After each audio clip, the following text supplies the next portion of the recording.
In this video, I'll start the brain teasers of chapter Understanding Quadrilaterals. You have to complete these MCQs on your own and check the answers from behind. See, I'll start from BA. Name two polygons whose diagonals bisect each other at right angles.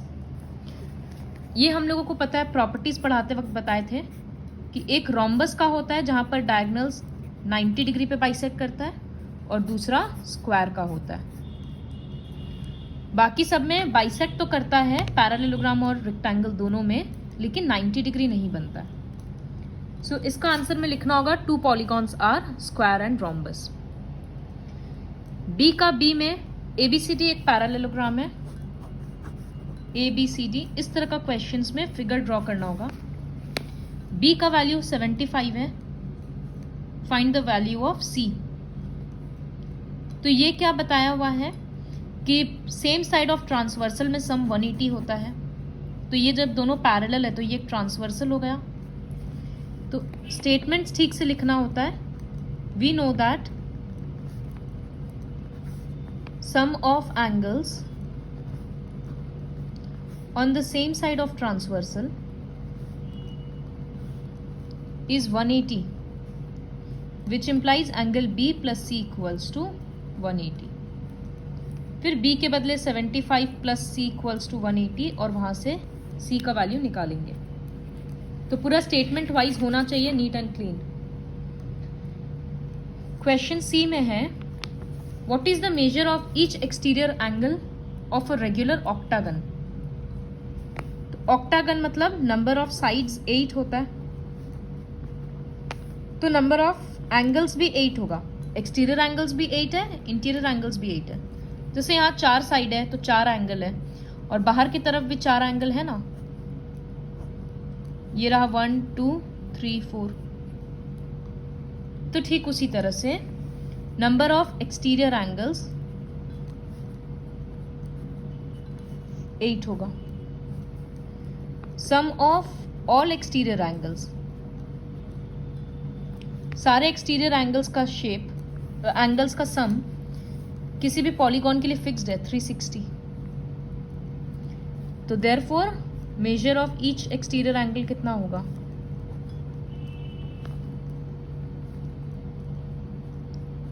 360 by 8. Divide करके answer निकालेंगे. और अगर interior angle बोलता तो हम लोग अपना formula put करते n-2 into 180 by n, but इसका जरूरत नहीं है. क्वेश्चन डी में फिगर दे दिया है और x का वैल्यू निकालना है. सो ये सारा क्या है, एक्सटीरियर एंगल्स है. तो लिखेंगे we know that sum of exterior angle is 360. तो 65 plus 110 plus x plus 80 equals to 360 degree. फिर यहां से x का वैल्यू आ जाएगा. ई में है find each angle of a regular pentagon. ये डायरेक्ट फॉर्मूला यूज करना है. पेंटागन के लिए n5 होगा. अब क्वेश्चन 3, इसके लिए क्वेश्चन 2 सॉरी, बहुत इंपॉर्टेंट क्वेश्चन है ये सारा. सो एबीसीडी एक पैरेललोग्राम है. AP bisects angle A and CQ bisects angle C. P lies on CD and Q lies on AB. Figure draw करेंगे तब समझ आएगा.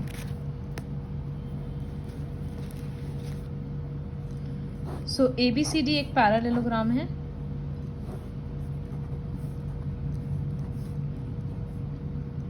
AP A को बाइसेक्ट कर रहा है, यहां पर P है, और CQ एंगल C को बाइसेक्ट कर रहा है, यहां पर Q है. You have to prove that AP is parallel to CQ. तो वो कैसे करेंगे, और सेकंड प्रूव करना है कि AP CQ एक पैरेललोग्राम है. So see it will go like this.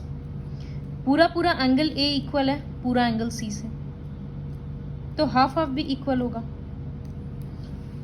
So let us give the names. यहाँ 1 2 3 4 और यहाँ एंगल 5 दे देते हैं। तो लिखेंगे कि angle A here, angle A equals to angle C. तो इसका मतलब half angle A equals to half angle C. दोनों जब पूरा पूरा इक्वल है तो आधा आधा भी इक्वल होगा। अब हाफ ए के बदले हम सिर्फ एंगल 2 लिख रहे हैं, 1 भी लिख सकते हैं लेकिन 2 का काम है, पैरेललोग्राम के अंदर है ना ये, तो इसके बदले हम 2 लिख रहे हैं। और यहाँ पर हम एंगल 3 4 के बदले में सिर्फ 3 लिख रहे हैं। ये इक्वेशन 1 बन गया। तो अभी बोल दिए 2 और 3 इक्वल है, लेकिन CP और AQ तो पैरेलल है, क्योंकि बड़ा बड़ा लाइंस पैरेलल है तो हाफ ऑफ भी पैरेलल होगा। तो 3 और 5 इक्वल होगा बिकॉज ऑल्टरनेट एंगल्स है। तो यही लिखेंगे यहाँ पर that as CP is parallel to AQ, as CP is parallel to AQ, therefore angle 3 equals to angle 5, equation 2। और ये होगा alternate interior angles। तो फ्रॉम 1 and 2 से क्या मिल रहा है? 1 में था कि 2 और 3 इक्वल है, इक्वेशन 2 में है कि 3 और 5 इक्वल है। तो इसका मतलब angle 2 is equals to angle 5। 2 और 5 इक्वल है, लेकिन ये दोनों कॉरस्पॉन्डिंग एंगल का पेयर बना रहा है। तो ये दोनों कॉरस्पॉन्डिंग का पेयर बना रहा है, इसका मतलब भी AP और CQ पैरेलल है। तो यहां लिखेंगे but they also form a pair of corresponding angles, therefore AP is parallel to CQ। ये लाइन टाना हुआ मतलब ये लाइन सेगमेंट है। ये क्लियर हुआ? तो इसके लिए बहुत प्रैक्टिस करना होगा ताकि ये थोड़ा रिवाइज हो जाए अच्छे से। नेक्स्ट है कि AP CQ को पैरेललोग्राम प्रूव करना है। तो अपोजिट साइड्स पैरेलल होना चाहिए। ऑलरेडी CP और AQ पैरेलल है और इसको पैरेलल प्रूव कर ही दिए हैं, तो बोल सकते हैं पैरेललोग्राम है। तो अगेन लिखने का तरीका मैटर करता है। तो आई राइट सेकेंड क्वेश्चन के लिए in quadrilateral AQ CP AP is parallel to CQ, proved, already prove कर दिए। और दूसरा ये होगा कि CP is parallel to AQ, CP is parallel to AQ। क्यों होगा? सिंस CD और AB पैरेलल एक दूसरे से, इस वजह से पैरेलल हुआ। तो as both pair of opposite sides are parallel, therefore AQCP is a parallelogram। तो ये प्रूव हो गया। बहुत रिवीजन का जरूरत है। ओके नाउ अच्छा, 5th क्वेश्चन में है कि ABCD एक क्वाड्रिलैटरल है। तो ऐसे ही एक बार रैंडमली नाम दे देते हैं ABCD। इसमें A और D का सम बोला है 180 है। सम 180 होने से क्या होता है जरूर, और ये सेम साइड में है तो इसका मतलब DC और AB पैरेलल है। तो यहाँ क्वेश्चन है does this mean AB and DC are parallel? तो यस दे आर पैरेलल। और जब एक ही साइड पैरेलल है तो क्वाड्रिलैटरल को क्या बोलते हैं? Trapezium. So what is the special name? Special name is trapezium. ये 5th होगा। उसके बाद 3rd क्वेश्चन। 3rd क्वेश्चन भी बहुत इंपॉर्टेंट है। फिगर कॉपी में ड्रॉ करना है।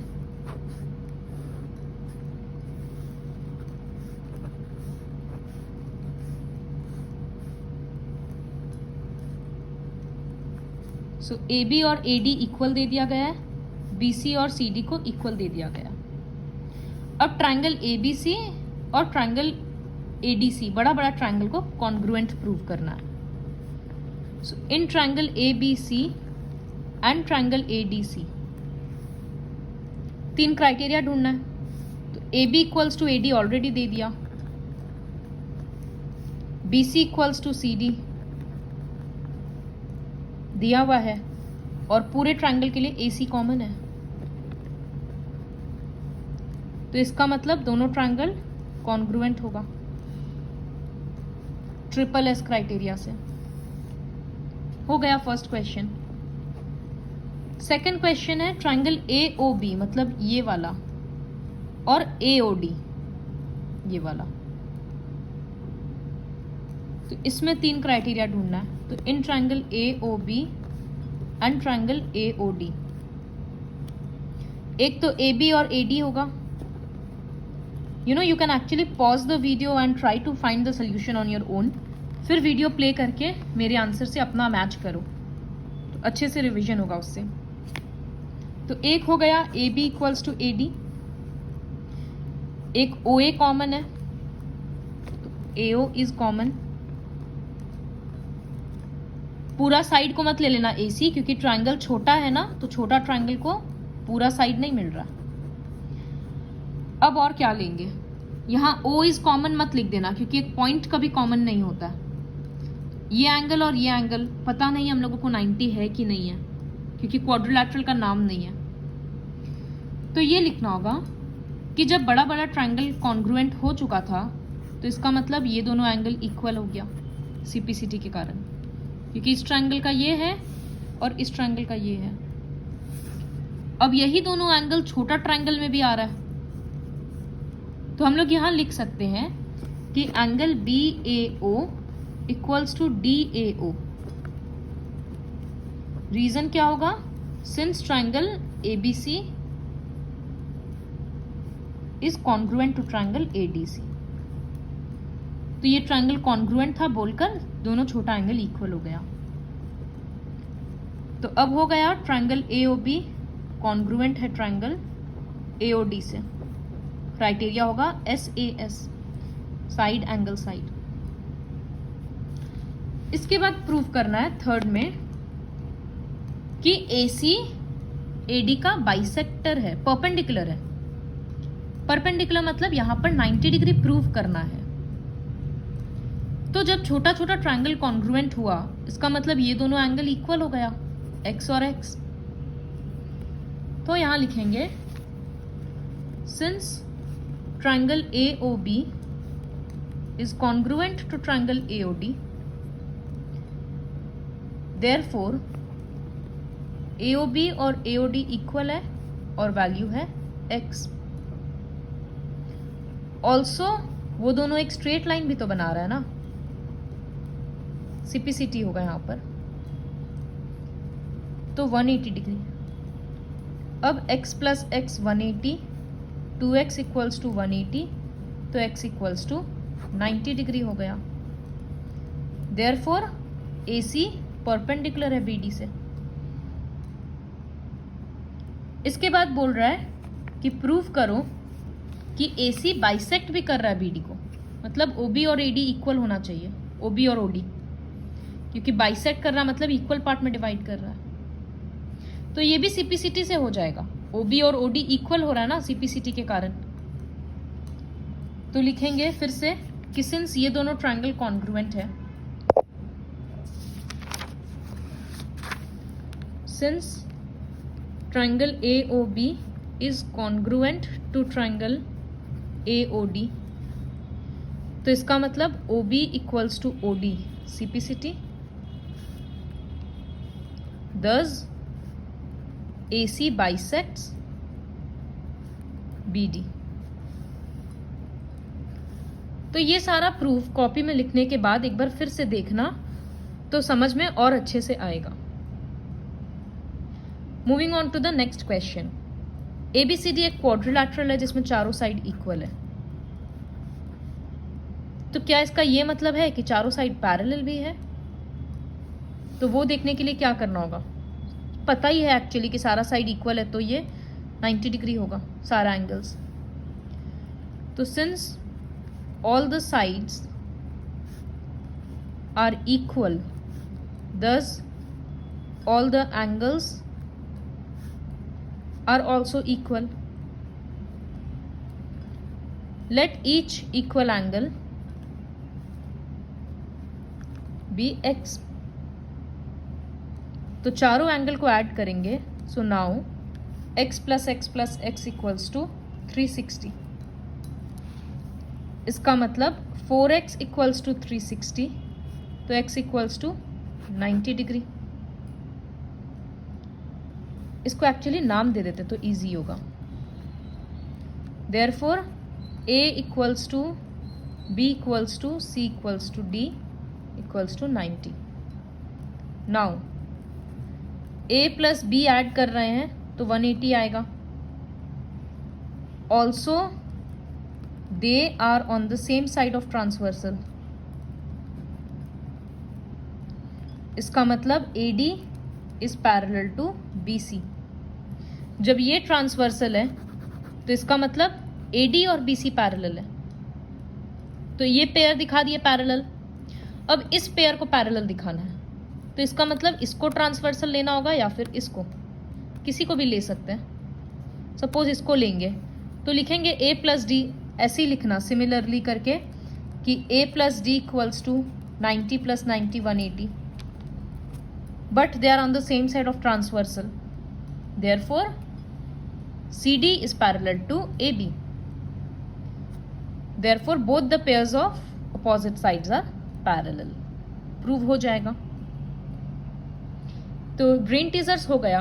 अब हॉट्स का क्वेश्चन करा देते हैं, क्योंकि एग्जाम में तो फिर करवाना ही होता है। सो क्वेश्चंस काफी इजी है। प्रूव करना है कि interior angle of a regular pentagon is 3 times the exterior angle of a regular decagon. तो दो एंगल क्या है, एक इंटीरियर एंगल है पेंटागन का और एक एक्सटीरियर एंगल है डेकागन का। तो सबसे पहले दोनों का वैल्यू निकालते हैं। तो इसमें लिखेंगे interior angle of a pentagon equals to n/2 into 180 by n। तो n के बदले 5 - 2 इंटू 180 बाई 5, ये हो जाएगा 3 इंटू 180 बाई 5। यहाँ कट किए 36, तो आ गया 108 डिग्री। अब निकालेंगे exterior angle of a decagon, regular decagon. तो डेकागन मतलब 10 साइड्स होता है, तो एक्सटीरियर एंगल का सम 360 है और 10 साइड है तो 10 एंगल है, तो इसका मतलब एक एक एंगल का वैल्यू है 36। तो 36 इंटू 3 करने से 108 आ रहा है ना। Therefore 3 into exterior angle of a regular decagon equals to 1 interior angle of a regular pentagon। हो गया प्रूव। सेकेंड क्वेश्चन में थोड़ा सा ज्यादा दिमाग लगाना है। देखो फिगर कॉपी में ड्रॉ करना। ये एक रेगुलर पेंटागन है, 1 2 3 का वैल्यू निकालना है। तो एंगल 1 कितना होगा, अभी अभी दिखाए ना, पेंटागन का एंगल आ रहा था 108, तो वही चीज वापस दिखाना और लिख देना एंगल 1 हो गया 108 डिग्री। ये वापस दिखाना है, बस हम नहीं दिखाए अभी। फिर पेंटागन है, रेगुलर पेंटागन है, मतलब ये साइड इक्वल है, तो ये एक आइसोसेलेस ट्रायंगल बन जाएगा। यहाँ 2 है तो यहाँ भी 2 होगा। तो इसी चीज को लिखेंगे कि in triangle AEB, in triangle AEB AE equals to AB, तो which implies angle AEB equals to ABE, तो which implies AEB equals to ABE। Equals to 2 बन गया। नाउ वो एक ट्राइंगल भी तो है ना, तो 1 + 2 + 2 180 डिग्री। यहाँ एंगल 1 का वैल्यू ऑलरेडी 108 पता है, और एंगल 2 + एंगल 2 तो ट्वाइस एंगल 2 बन गया। 108 उधर जाकर सब्ट्रैक्ट होगा,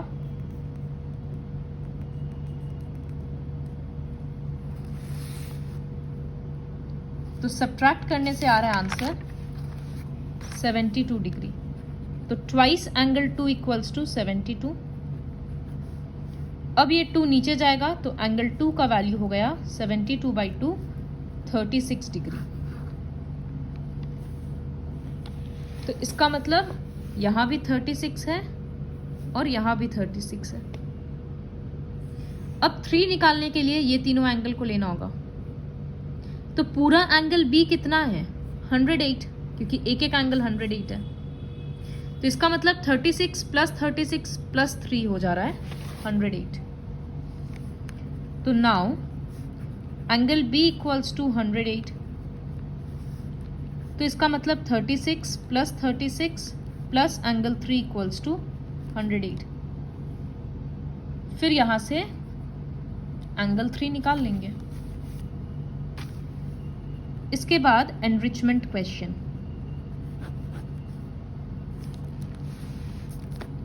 तो एनरिचमेंट क्वेश्चन में देखो, फर्स्ट वाला क्या है?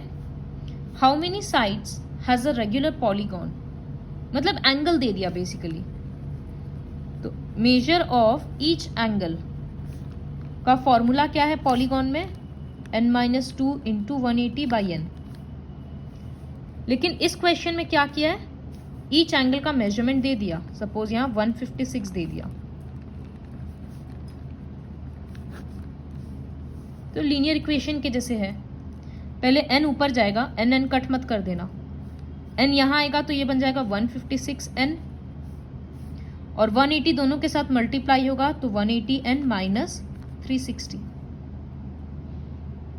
अब वेरिएबल्स एक तरफ, तो ये 180 इधर आकर सब्ट्रैक्ट होगा और इधर -360 डिग्री रह गया।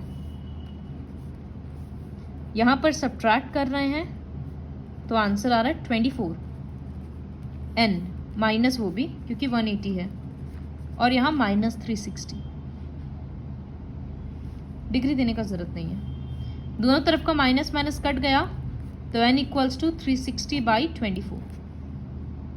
कट करके देखो किससे जा रहा है। जैसे 12 2s 12 30s 15, तो n का वैल्यू 15 आ गया।